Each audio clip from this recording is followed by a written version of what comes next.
In this next clip, you'll be seeing a therapist with her patient, a 7-year-old child accompanied by her mom. The child has been having nightmares that are threatening to her dad's survival with the incapacity of her mom helping. She has been having these nightmares for a couple of months now and is seeking help with the therapist. The therapist will then try to implement image rehearsal therapy with the child, and then we'll explain to the mom how image rehearsal therapy works, how the stressors in the child's life can impact their sleep activity, and then we'll also give tips to the mom for her stressors and her mental health. What brings you in here today? I have scary dreams a lot. And how old are you? I'm 7. Alright, how often would you say you have these scary dreams? A lot, yeah. What's the latest nightmare that you can recall? One dream that always come back is me, it's my dad choking on a piece of food, and I ask my mom to help, but she doesn't listen to me, she can't hear me, and it's really scary, and I always wake up in tears. And when you wake up, do you think you go back to sleep by yourself, or do you seek comfort with your mother? No, I always go see my mom. Okay, so what we're going to do today is we're going to play a little quick game just to reshape this nightmare that you have. So I want to start off by letting you know that nightmares are completely normal for children your age, and even if they seem scary, they're going to fade out eventually and you're going to stop having them. You're going to grow out of it. Okay. So what we're going to do now is we're going to start off with a little exercise. So tell me what's your favorite movie and why you like it. I think Superman, because he's strong and he fights villains. Okay, well, perfect. Since that's your favorite movie, we're going to use that same storyline. Okay. But this time, instead of your father choking, it's going to be the bad guy, the villain who's choking. And your mother is actually going to be the superhero, so she's actually the good guy. And the reason why she doesn't hear you is not because she's ignoring you or anything bad of that sort. It's because she has headphones on because she's finally celebrating the bad guy losing. So this is actually going to be a happy storyline. It's a happy ending. And your father is not in any sort of danger. Your mother is not ignoring you. So this actually, everyone is happy. Okay, I like this story. It's funny. Great. So what we're going to do next is every time before you go to bed, I want you to reimagine the storyline with the same characters and the situation and really let it imprint in your mind. And it's important that you do this every night before bed so you can really understand it. And just like every other superhero, you need to practice in order to win this battle. Do you understand? Okay. Yeah. If I practice, my dream will go away. Yes, that's exactly what we're aiming for. So now we'll play in the other room, and I'll talk to your mom quickly in private, okay? Okay, thank you.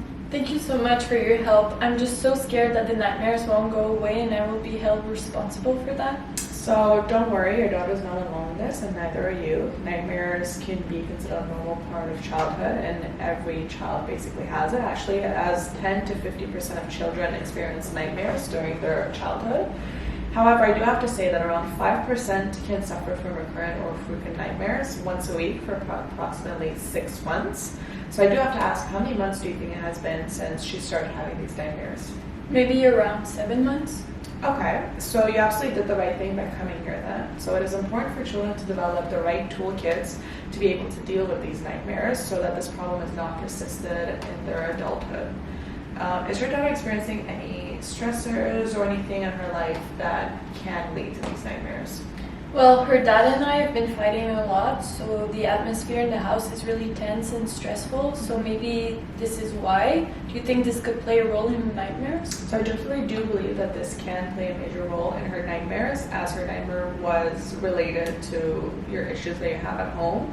So stress and life stressors can contribute a lot, and there are many factors that can influence stress. So living in a stressful situation, such as parents fighting constantly back at home, this can lead to it. Actually, the sympathetic nervous system, the HPA axis, which are stress pathways, can be more easily activated when this is the case.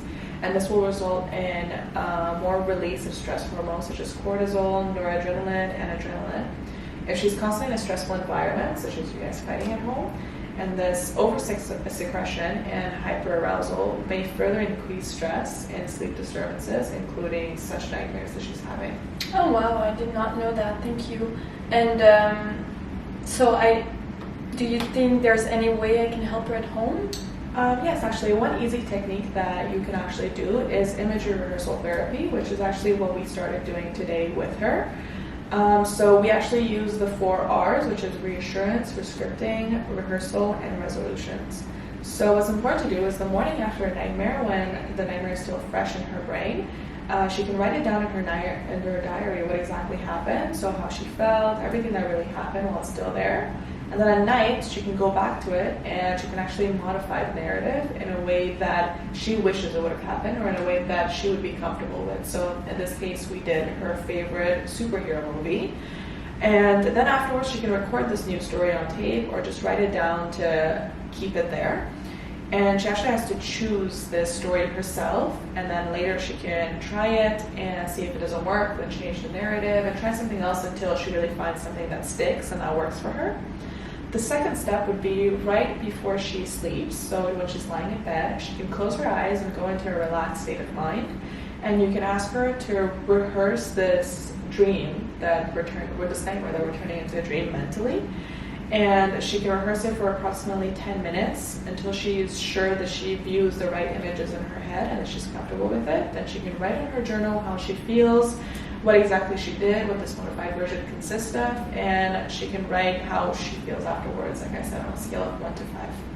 And will I have to do it with her every time? At first, yes, it's important to guide her and motivate her to do it, but then later on you need to let her do it on her own so she can stand on her own 2 feet. This technique will help reduce the frequency of her nightmares. Thank you so much.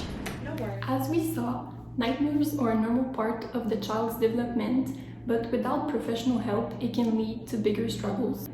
It's important to consult a professional if you or your children are experiencing stress, nightmares, or any difficulties. Professionals can provide tools to really improve your mental health.